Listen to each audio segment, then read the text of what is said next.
What's up, filmmaking friends? Josh here with Runningscaredmotionpictures, and I'm beyond excited because today I have with me on episode 4, Angel Lopez.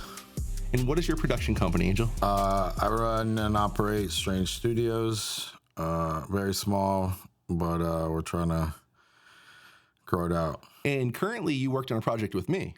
I did. That was good times. So we'll get into that in a little bit. But before we get into that, what got you into filmmaking? Shit. What got me into filmmaking was just the memories I had as a kid. I can remember back like watching Trilogy of Terror with my mom. Child's Play was one of the movies that I probably shouldn't have seen as a kid, but yeah, and just the whole facet of like creating and like as I got older, like realizing like equipment and like, you know, from beginning to end type of deal and like what that could look like if, you know, I tried it out. You've done some directing, but did you start as a director? Did you start as a cinematographer? I mean, mostly camera work, because that was like my thing I liked. But yeah, I think for me, I think I like a lot of the like setting up shots, lights, and that kind of stuff. So I guess I would say like more of the cinematographer side. And what camera do you currently shoot on? I like the old school Blackmagic pocket cinema, the OG, the actual pocket. And then I use the what's the other one? The OG 4K, which I call a toaster. Nice. But yeah, those are. I just like the way that they look. They're not as clinical or get more filmic type of stuff. They're a pain in the ass to work with, but you know, I get what I want out of them. What is a project that you've worked on that you're proud of? Tell me a little bit about your process and about your project. Well, that's the thing, because like I said, like what I just said, it's very small. So a lot of my stuff has been like micro shorts or like run and gun type of just like parking lot type stuff, like, you know, with my buddy Ryan and my brother-in-law Will. But and that's the thing, like I have chronic like ADHD, and so I start and stop like a lot of things, and so I have a lot of like half-written scripts right now, but like teaming up with you to do your project like showed me that like you just have to like just do it, right? So like a lot of the hang-up that I have, which, you know, total transparency, is like the fear of like not being able to like start it and like finish it, right? So then I get frozen with like, all right, I'll push that off. So then, because like the micro shorts are a lot easier to do, you know, it's just like I have like an idea pop, and like I'll grab one of my kids or, you know, a friend or whatever and just do that. But yeah. So I guess I'm my own worst enemy when it comes to being creative. No, you know, that I think that's a common theme with a lot of creative people. It's imposter syndrome is a huge thing that I think we deal with. I mean, I remember the first time I was like, I'm going to shoot a short film. Like, I felt ridiculous saying that. I'm like, who actually does that, you know? And even now, I'm probably past a decade into doing this, and I guess it feels more natural now. But I think the arts have changed, and what's acceptable has changed a lot over the years. I mean, it wasn't too long ago where if you said podcast, people would laugh you out of the room. Oh, you have a podcast? Now, yeah, everybody's got a podcast now. It's cool. It's like you get to interact with people like this in a different way that you wouldn't normally get to. And now I think people understand like how cool that is. So, you know, things change. But no, again, one thing I definitely want to touch on that you had mentioned is like, I'm the same way when it comes to a project. I'm not even going to start the project or drag anybody and waste their time through it if I know I can't finish it. Yeah. Chris said it in the first podcast. He said an unfinished project is nothing. Correct. And he did. So yeah, that's awesome. You did get to work on the project with me. Was it different than you thought it was going to be? Did it live up to expectations? Be perfectly honest when you share your experience on set and how things went. I mean, I see the thing with when we started talking, like me and you have been trying to connect for I think a little while, because I used to see you posting, and we share a mutual friend, Phil Bonk. Shout out Phil. And Hero and the Horror, that band means a lot to me. I've done a couple music videos with those guys. Yeah. So if you want to check out a phenomenal band in the area, the Western New England, Connecticut area, Hero and the Horror, I'll plug them. I'll show some of their stuff here now. Phenomenal guys. Yeah. So like we were trying to connect, because I seen you posting like, hey, I need a second hand, or like, anybody want to collab, and we were playing like whatever Facebook Messenger tag, like you'd be like, yeah, boom, and then we finally linked up because you were talking about you wanted to do your short and all that stuff. So I was like, I hit you up, and that was the thing. Like once me and you got on that call, like I was like, oh, like there's no, because I usually approach things like with like lowered expectations, so like I don't preset like okay, this is how I think he's, you know what I mean? Yeah. So like, but once we got on that call and we were talking, and I think by the time we finished the Zoom, I think you were like, oh, this is we're gonna get something made, and like from start to finish, like you organized. So like and that's the thing, because like I haven't taken on a full project like that. You assembled the cast and like crew and all that stuff, and locations, all that stuff, because I've tried signing up locations. Like we were supposed to do a short before winter, this winter, and locations fell through. So like it was just like another like, all right, I guess we'll kick it down till spring and see what we could do. But yeah, I mean, even had Crafty, you know what I mean? Like fucking. So I think just on the creative side of it too, like you gave everyone on set a chance to speak their mind. What do you guys think of this? Like, what's the approach here? And you were very honest with, like your inner monologue that you were doing on, you know what I mean? And like, we've talked about that, where like, you're like, okay, this is what I have in my mind, but I haven't conveyed that yet to everybody, you know what I mean? But then you would snap and be like, okay, so I've been talking to myself. This is what we're doing. What do you guys think? Like, all right, let's rock it. But yeah, I had an awesome time. My brother-in-law had a great time. It was his first time on, like, he's a photographer. But he did all the BTS stuff for us, and I had a great time, and it was good. And like, well, we've been watching some of the cuts and editing. Like, I think it looks great. Everyone did phenomenal. So like, and on a shoestring budget, you know what I mean? I think we're gonna pull something off. That's cool. So no, I'm glad to hear you say that. So yeah, a lot to cover there. I mean, it's funny because yeah, sorry about the words. No. Trust me. I talk too much, so we definitely need that. That's part of the podcast. We go off on side tangents and all that stuff, but that was phenomenal. No, but it's like we started the project in I would say the first thing that kind of went wrong is there was a person that was in the beginning of the project from the beginning, but didn't actually show up to do anything. Didn't show up to the shooting day. So we were down a person we thought we were going to be.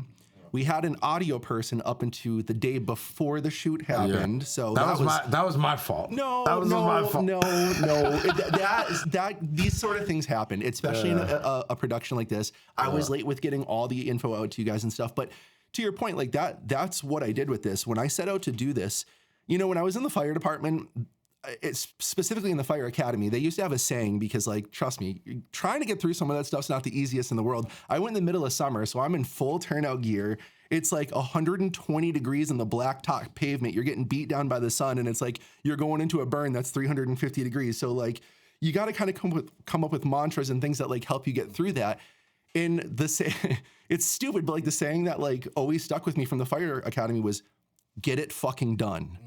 Right? Like it doesn't always have to be pretty. It doesn't always have to be the way you wanted it to do, but like, get it fucking done, right? Like put your head down and get it done sometimes. And, we had to do that with certain things on here. I think because I try to do everything myself, with my ADHD, I've mentioned before, one of the things I do is I can fill the story in my own head, but I don't do a good job of purveying it out loud or onto the page. What I had done was I had written the draft, I had looked at the issues that it had, and in my head, I made a story. But then I didn't redraft it or change it to make it make more sense to other people. I think in the editing and a lot of the things we were able to do, we pulled a lot of it back and fixed most of it. So we had a few issues with some things, but when we were on set, what was so beautiful is, like you had mentioned, one of the things I like to do is I really like to get the people on set. You guys are creative too. You all have good ideas. So I really try to let everybody feel like their voice is heard and they do have a part of what we're doing. I had completely blown this one scene that was in my nephew's house. Shout out to Colin and McKenna. Thank you guys for letting us shoot your guys' house. Awesome people. I'm gonna bring up the cat thing now because I've literally one of the reasons I wanted to even start this podcast is because I don't even know how we have this clip. So we're shooting in Colin's house and he has this crazy kitten cat named Milk. And this cat's absolutely out of his mind. So we're trying to shoot. The cat's all over the place. It's fun though, right? Like sneaking around the room, and we're like, "All right, buddy." Yeah. So we're going through this take. I'm up on the couch, and we have Carolyn and we have Lindsay going through this take, and I'm up there and I'm watching, and all of a sudden I see the cat circle around, but like they're dialed in, like they're hitting a great take now. And Angel's standing over in the corner, and I see him. Yeah, I'm booming. I'm trying to get the audio. Dude, all of a sudden, out of the corner of my eye, I just see this cat jump out of nowhere, latch onto you, and you don't make a sound, but I just see your face drop, like you scream. Colin somehow caught this behind the scenes clip, so I just overlaid it now. But like, it was like, you make no noise, you hold it together for the whole shot. We finish the take, and then like we just fall apart. And it's the fucking.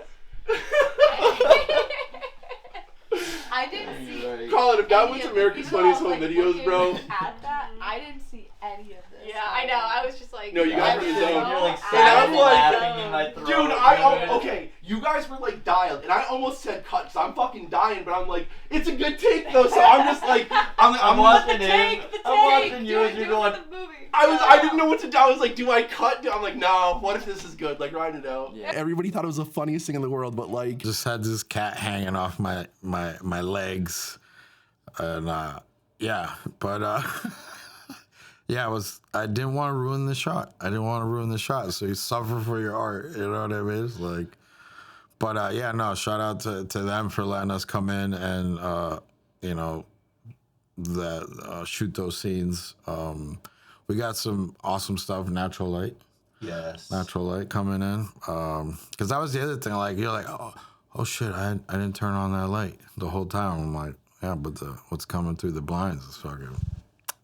Yep. We had taken a break to go to lunch, and when we came back, my main key light, the light in the room was different, and it was similar to what we were shooting, so I forgot to turn it on. Yeah. I don't think they're gonna notice because really it's after the flashback, so it like kind of changes the mood anyway. I think it happy fits well. Accidents.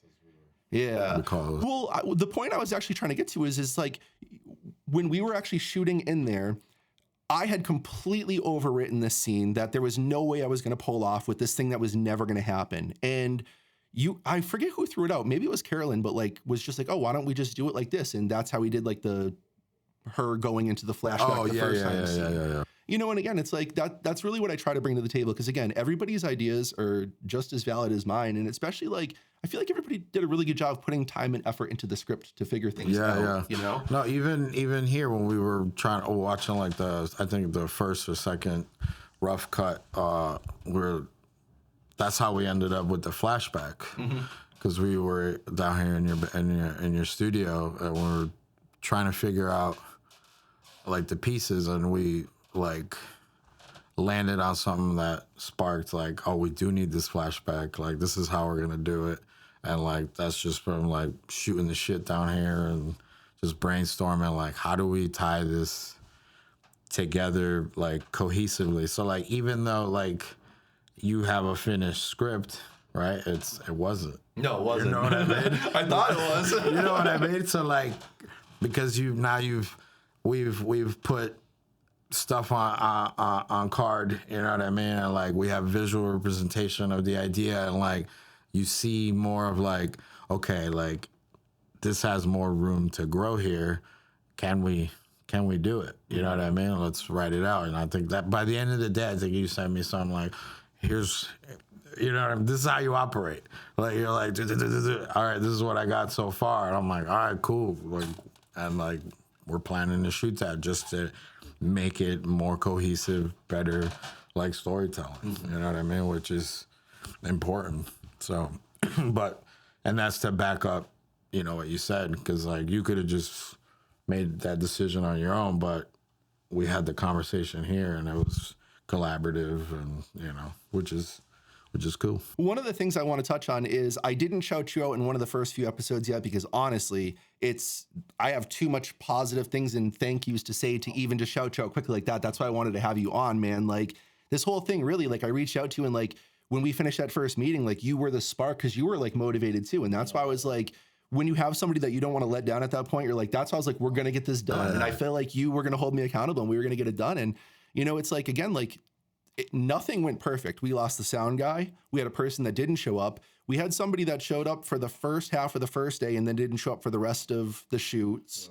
Yeah. And, you know, it's tough. We were like scrounging and scrambling, but we made it work. And, you know, I realized like halfway through, like Chris had brought this up in the second podcast, or the third podcast, I'm sorry, the last one. He said, like, you know, have you ever written a script and you think it's good at the time, but then you're on set and you realize like some of it's crap?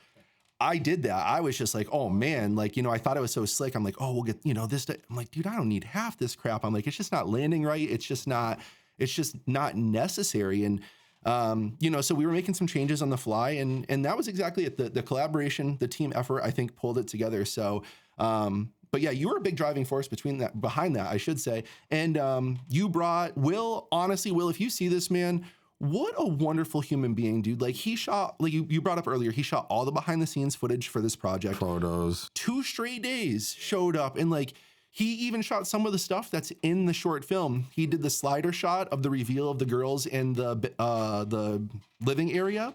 And I think he did 1 or 2 other shots in there. I just can't remember off the top of my head. But man, like just such good energy, like anything we needed him to do, anything we asked him to do, he was just all hands on deck, willing to help out, had a smile on his face the entire time. Like, again, like these are the people, like they're the diamond in the rough that you try to find out there. So I'm glad you brought him on board because he's part of the crew. Like him, Kevin, Ryan, Mandy, Strange Studios. So like I wanted to bring him on because like I said, he's a photographer, but I know he's got an eye. Mm-hmm. So, and I was like, you'll probably get on camera today. He was like, I don't know. And I'm like, you're going to get on camera today. And then, you know, he filled that. He was running the BTS camera. And I saw him like, you know, and I think you were saying like, dude, some of the stuff you got is fucking like, we're stocked. Like we can make a little documentary type of deal. This is how we got this done. You know what I mean? He shot the behind the scenes as serious as somebody would shoot their main project. You know, he really did. Just his angles and you could see it the way he was watching things unfold. He knew where to go stand and how to make things work. And again, like you had brought up, he's got an eye for this for sure. So I'd bring him on. He could help out with future projects and things like that. So yeah, no, that's awesome. You know, and I know like a big part of this podcast, especially early on these first few episodes, it's just kind of shouting a lot of people out. But again, it's like it takes a village to do this, you know, and it's like one more shout out that I want to give before we go on. And again, I'm terrible with names, man, so I'm probably going to mess this up. But Carolyn Sigbaldi. So she showed up and she played this character May for us. Carolyn's actually, as far as I know, I don't even think acting is like her main thing. She usually does crew. She has recently been in a few things. She was in Dark Places, the new movie that just came out. I did see her in that. And I did see that she was in a cafeteria scene or like a restaurant scene where she was in the foreground, like reading a book and putting it in order, but she didn't have any lines and I saw her in that. But she showed up and her energy was literally just out of this world. Like, again, I say this about everybody on set, but I'm not making it up. Like everybody had a smile on their face the whole time, but like She walked in and like, I'm not trying to be cheesy, but like, I don't know if you know who Nicole Hoops Alexander is. She dated Shaq, and she was like kind of famous. She was on some shows and stuff. And a few years ago, I got to work on a project with her. And I got to be honest, at first, I'm kind of like, I don't get it. Like, why is she famous? Like, she walked in the room with a smile on her face, and like the room changed. And I was like, I get it. I see why now. Carolyn walked in with like that same type of energy. Like, she's just like, she's so excitable about everything we get to do, but in like the most positive way. Like, the very last night when we finally yelled rap, we shot for 2 straight days. Everybody was tired and run down. She blew up, and like it warmed my heart so much to see like that she cared that much. And Carolyn, if you get to see this, like you put in so much of an effort. Like, we'd love to have you back on some other projects and stuff. And if not with us, anybody that's looking for somebody for either crew or acting, I can't recommend anybody, more. So shout out Carolyn. But yeah, no, for sure. Go check her out, check out her work, and get her on your projects. Yeah, no, for sure. So yeah, I'm hoping we can do some cool stuff in the future. I was trying to lean into some longer projects. I was doing a little bit more longer writing, and now I'm starting to shy away from that because I don't want to do one project that's going to take me like 3 or 4 days worth of shooting, where I can do a project in a day, get a full experience out of it. Yeah, it's a smaller bite-sized piece, but like I'll get to meet with and work with more people and, turn around more projects. And I guess right now that's probably more exciting to me. Yeah, see, that's the thing. It's like I've only done, like I said, the micro short stuff. I have ambitions to do longer projects. Like at least for me, I think, and the projects that I do have, they're all in the short form like space.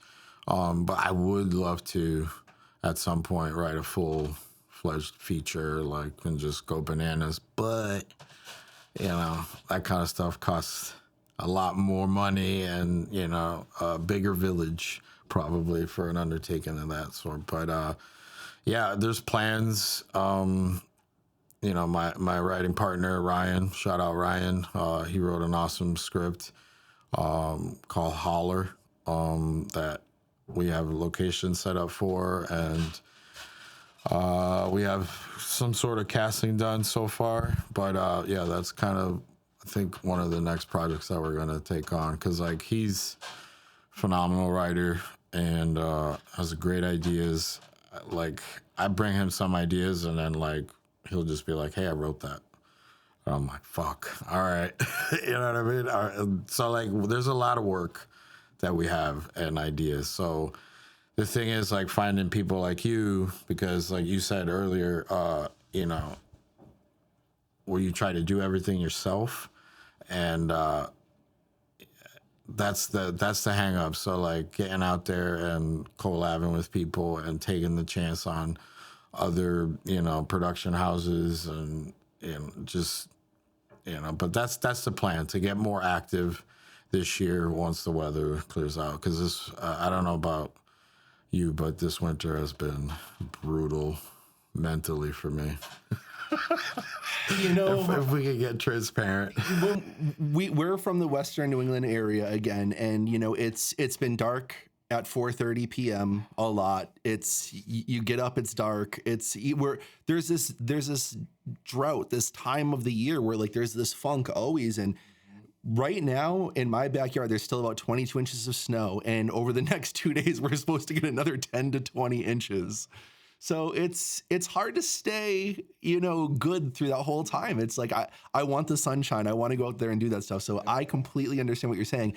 I've been just throwing myself into writing. I've just been working on a bunch of projects lately and just brainstorming and trying to see like what I can feasibly do coming up in the next short amount of time, because we're about to roll into March, and really by April, I want to shoot something else. I want to be ready for the next thing. But it's just a matter of like, again, the problem is with short films, so much of what we do is like favors and handshakes, and everything has to fall into place and be perfect for it to actually happen and go off. And so it's hard. Like, it's just so much work behind the scenes. But like I said, still trying to build out the crew. Still need an audio person. There was a lot of times during our short where we had to just hang the audio and hope for the best. Yeah, there was that I think we brought this up now on record that I believe like we forgot to even check audio. Like the boom was on some C stand like near the the set, and then I'm like watching, like, all right, go, and boom, boom, boom, and then I'm like, no one's touched the boom in like 20 minutes. I'm like, let me bring it closer. But it's like stuff, but I think at that point it was like skeleton crew. Like it was me, you, and Will, and then, the actors, you know what I mean? And then, so it was like, you're on camera, I'm on, I'm helping you set up shots. Like, all right, make sure the light's not in the frame, and like, just, so it's, to get to where we wanted to get to, but I think, we got it done. Yeah. That's, well, it was funny too, because there was another thing that I didn't take in consideration at all.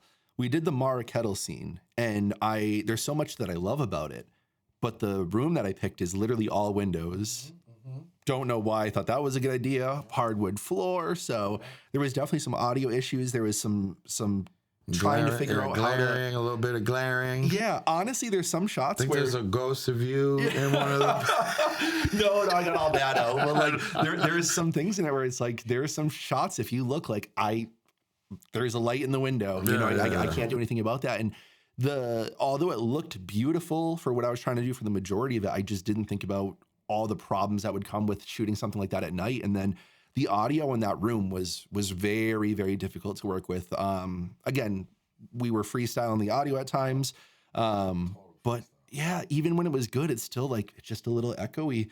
So I've really been trying to like smash that up. Because but that comes with doing, right? Learn it, because now right? So like, all right, maybe we'll cover this up, you know what I mean? Black out the windows from the outside. You know what I mean? Like, so it's all a learning experience, and it goes in your tool bag. Had I literally just thrown lavalier mics on them for that entire shot, it would have fixed all our problems. Yeah. Like literally, and I had them sitting right in my gear bag too, but we just hadn't gone through setting them up yet. And that's a problem. Like, we didn't have an audio person either, right? So it was like, I'm trying to like unfuck my script. I'm trying to think about all the shots that we have. Did we get coverage on this? And there's just a lot of things going on. So yeah, we even had to finagle special effects for the candle. Yeah. Like, all right, get a piece of cardboard. Yeah. Which, if I'm being honest, that candle going out and the way it smokes, like the shot came out gorgeous. That's the thing. Like, we're just fucking like, all right, wig it, right? All right, looks great on camera. Yep. Looking back at the entire short film, that's the one sequence that I just didn't shoot enough coverage and enough build out. Like, I wish I would have put a little bit more importance into that. But again, like I've mentioned, I've learned so much. Coming back and doing this. But with the hopes is with the rewrite and the flashback adding, that's gonna tie that whole sequence together. We fixed so much. At least like that's how we see it, right? No, it's going to be a complete fine story. Like I'm very happy with that. But like, this was my first short film back in quite a few years now. Yeah, that's what you're telling me. And I bit off more than I could chew with it. I tried to do something that was a little bit too ambitious with the script. But again, it was like the only reason this thing got made is because everybody truly stepped up and just put in so much effort. This is the last shout out that I'm going to give for this episode here. But my uncle, Jesus, actually, I'm going to shout out the whole family side of this. Do it. Shelly, Judy, Mom, like you guys, like you brought up the crafty services. At one point, like we had the first day of shooting, we were in the basement, essentially. We had a morning set, we had a night set. We had a million things going on. I think literally I had yelled food, and my mom and my aunt kicked the door open, walked in with like sandwiches and like all this stuff, and just took care of us. Like, I can't thank them enough, because I didn't have to worry about that stuff. And it makes me feel good, because it sounds like you guys feel like you were taken care of during that. It was, it was awesome. It was awesome, because like legit, that's how it was. It was like, oh, you guys want to break for lunch? And it was like, the Mortal Kombat scene when Scorpion and Sub-Zero walk in slow motion. It was like it was stocked. So yeah, no, shout out. And, location was awesome too. Yeah. Providing us the chance to be creative. And, I think your uncle was taking some awesome photos as well. And so it was definitely an immersive experience that, and that showed that you have that support. I do. Yeah. You know what I mean? From I family. know how lucky I am, man. I really do. Yeah, because a lot of times, like you said, it's just you're calling in some favors, and I see a lot of people that don't have that support. So it was good to see, and we didn't have to worry about food. Yeah, no, right. Well, and again, like it was funny. I was gonna give one shout out, but it's like, how do I say that without shouting out the whole bunch? But Shelly, he did behind the scenes photos, and it's funny. I'm watching the behind the scenes footage, and I didn't even realize it at the time. Like a lot of times, if I threw a light up or whatever, I mean, we were working quick.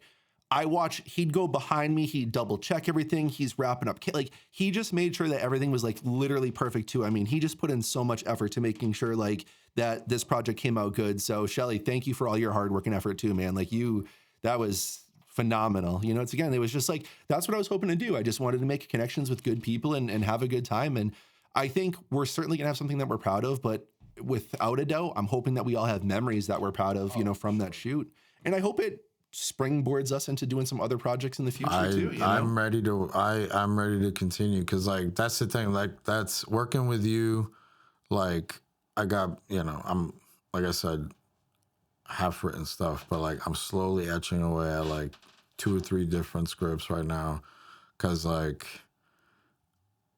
it relit a fire under me, because like I'm like, all right, so I just need to align myself with like-minded people that are about the craft. You know what I mean? Because like that's the other thing. Majorly, I want to shout you out. There's no ego. You know what I mean with that? Because like I've been interacting with other people where you could feel that there's a weird reason why they're doing what they're doing. You know what I mean? So like, and I didn't feel that at all working with anybody on this project, Hollow Signal. So, but yeah, like you said, like, yeah, we just need to work more. And once we get this done, I know you got some other stuff. I have some other, I think I sent you some little short stuff that I have for like a weird Good Guys event with the Salisbury steak. But yeah, but yeah. Yeah, no, for sure. And it was funny because I had Chris on the last podcast, and I've been wanting to do a noir project for a really long time. I have this other wild character, somebody that did a lot of film work with me early on. His name was Chuck. Chucky G from RSMP RC. First time ever using a Traxxas Max. Let's see what I got. Tell all your neighborhood cats to watch out. Didn't know anything about cameras or anything about this world at all. Was just a buddy of mine. Was like, oh, that's cool. Like, can I help out one day? Showed up, learned a ton of stuff. And like, he ended up, when I did all the RC car racing stuff, shot a ton of that with me.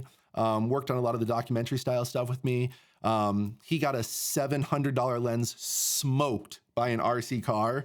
Got down too close to the track and it came off and just, obliterated it. But no, Chuck was always awesome and helped out with a bunch of stuff. And he's a funny dude. And I have this character where I think him and Chris could play these two detectives.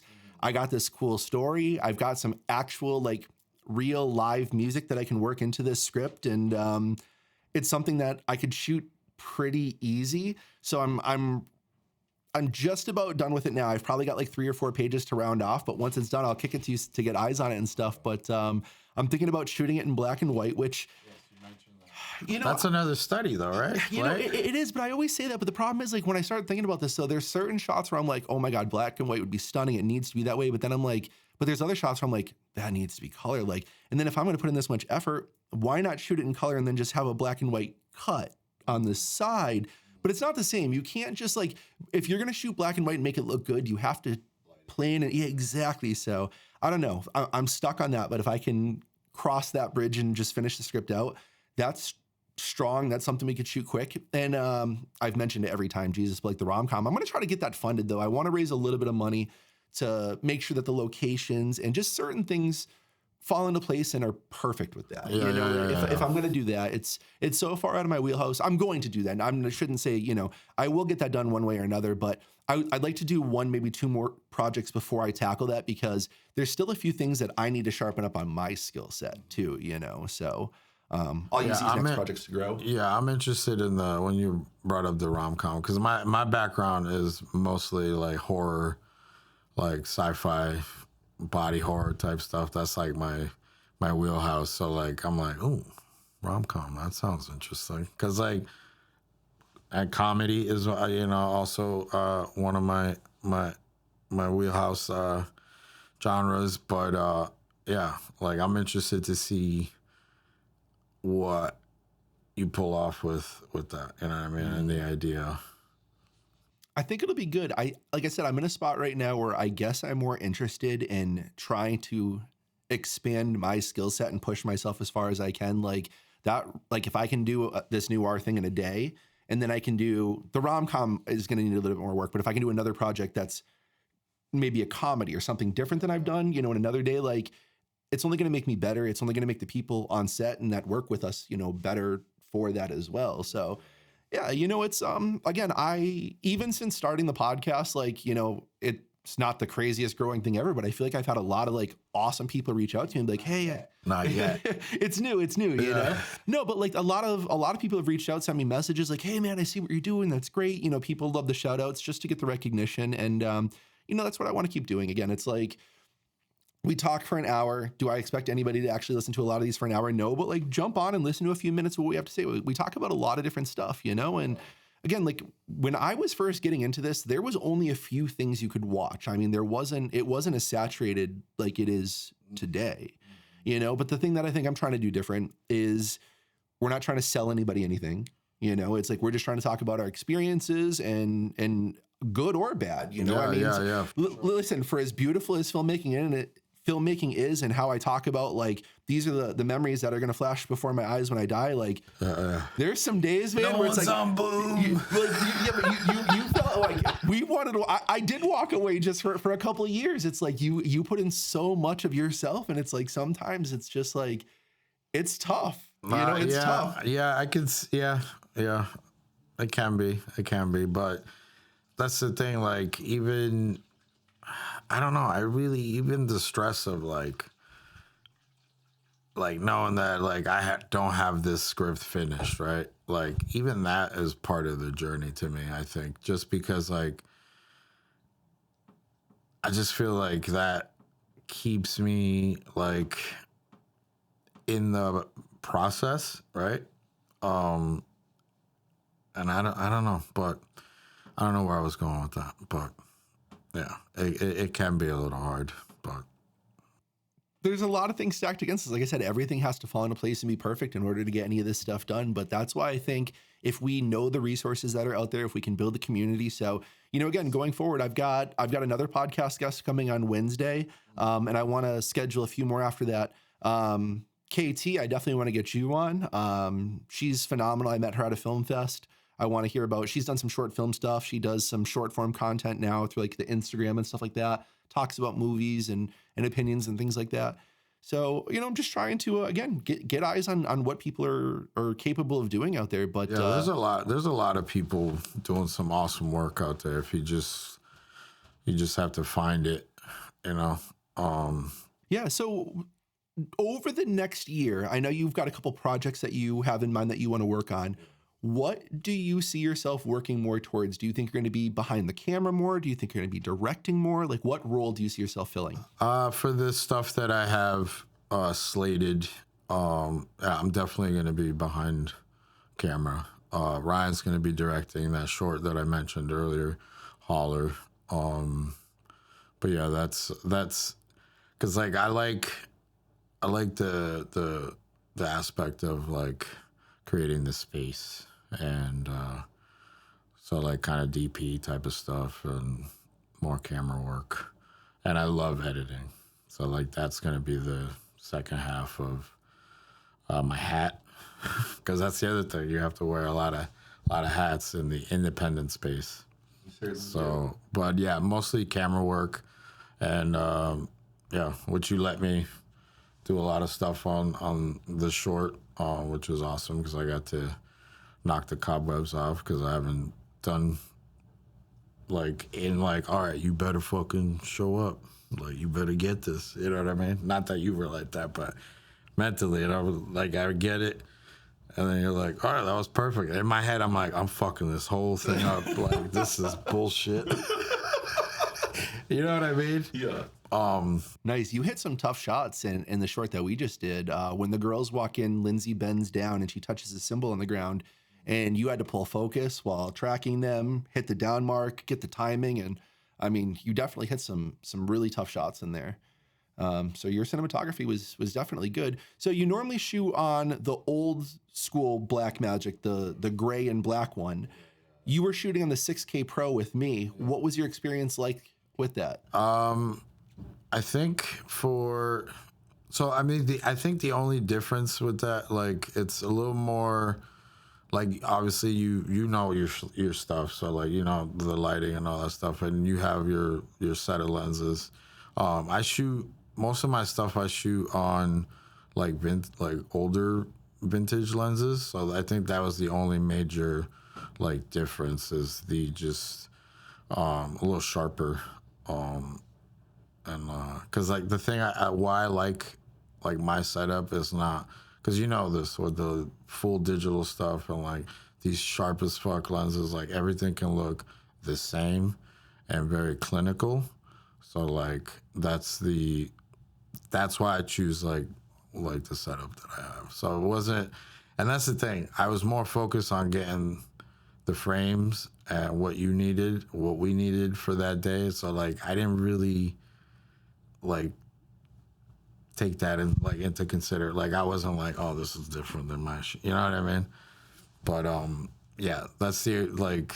No, that was perfect.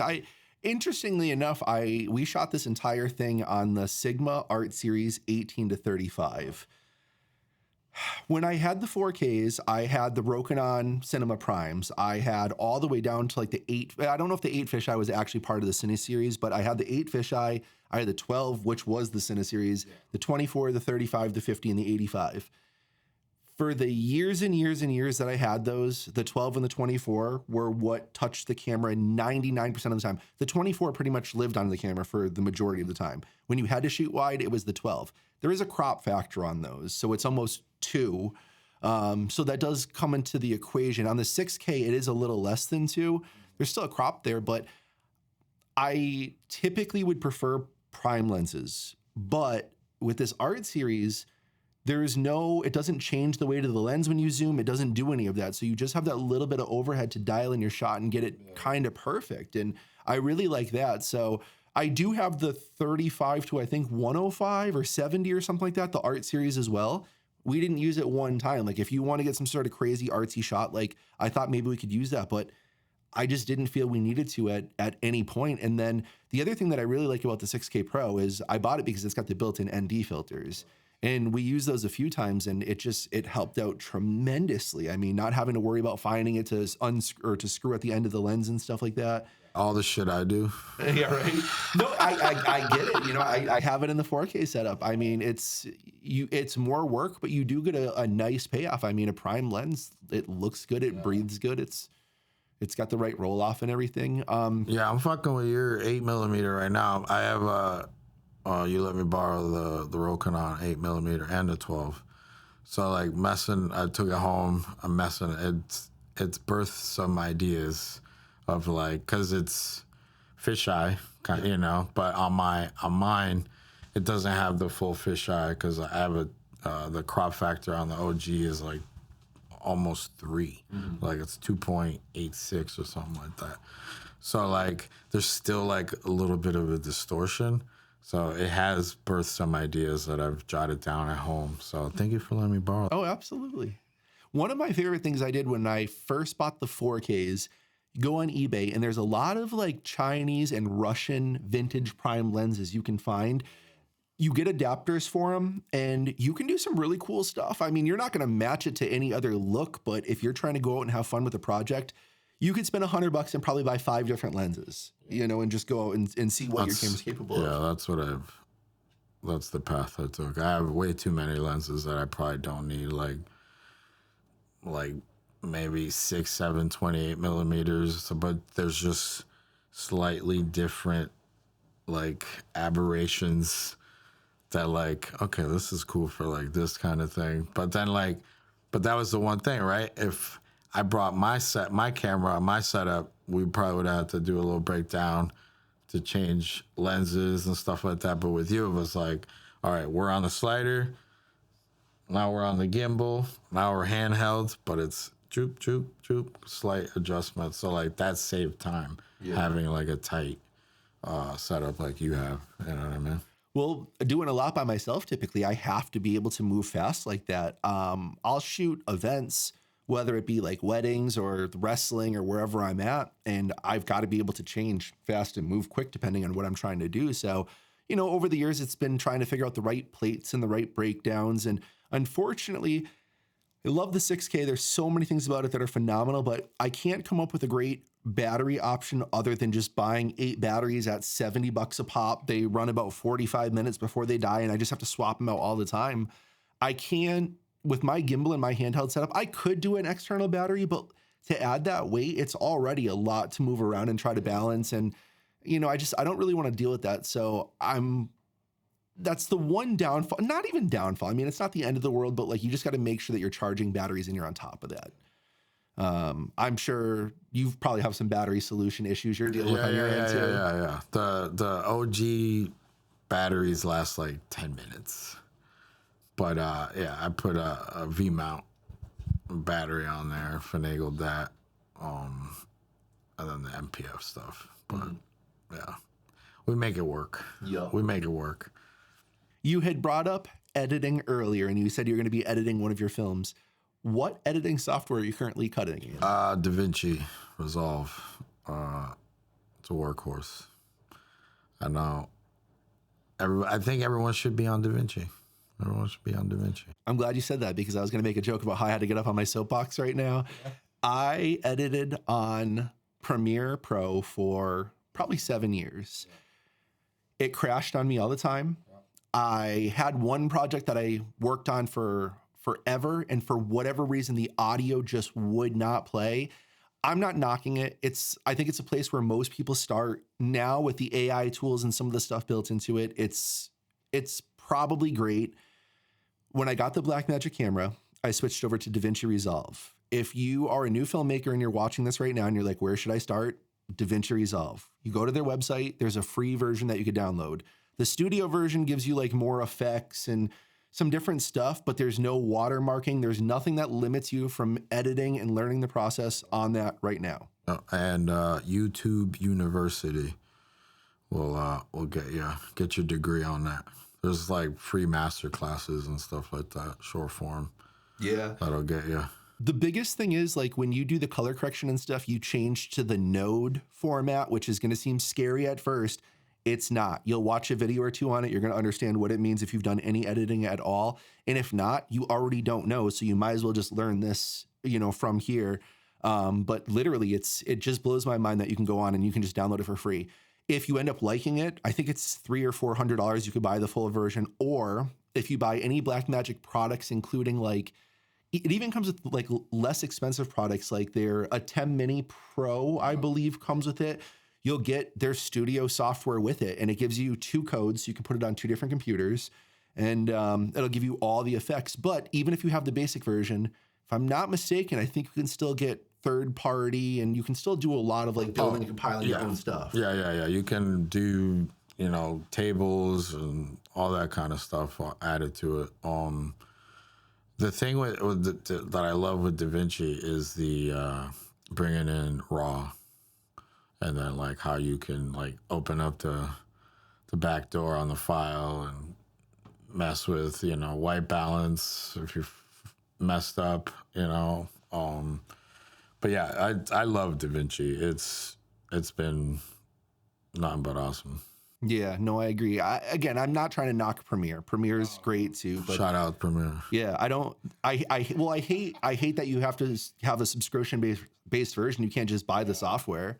That's irritating. I don't know. I Yeah, don't well, love it. everything's subscription based nowadays, right? Not Not Da Da Vinci. Vinci. So if people want to find more information about you and what you've got going on, how can they go about doing that? You can find me on Instagram under Chaos Man Is. That's where I have a lot of other micro short stuff. I used to do a podcast. It's on hiatus. It's called That Strange Show. I do that with Ryan and Mandy and Kevin. There's like over 200 episodes online. You can go check that out. And then also I'm stepping into the animation field with some buddies, Adam and Connor and Darcy. But you can check out Vampire Surf Cult on Instagram. We're working on our pilot right now. And yeah, so.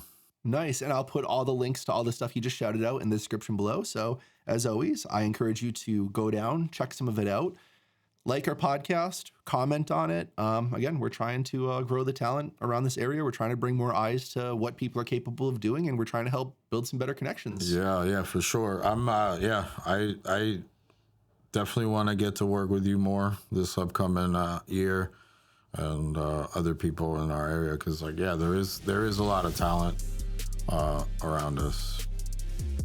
There certainly is. So I guess that's going to be it for today's episode. So until next time, stay safe and stay creative.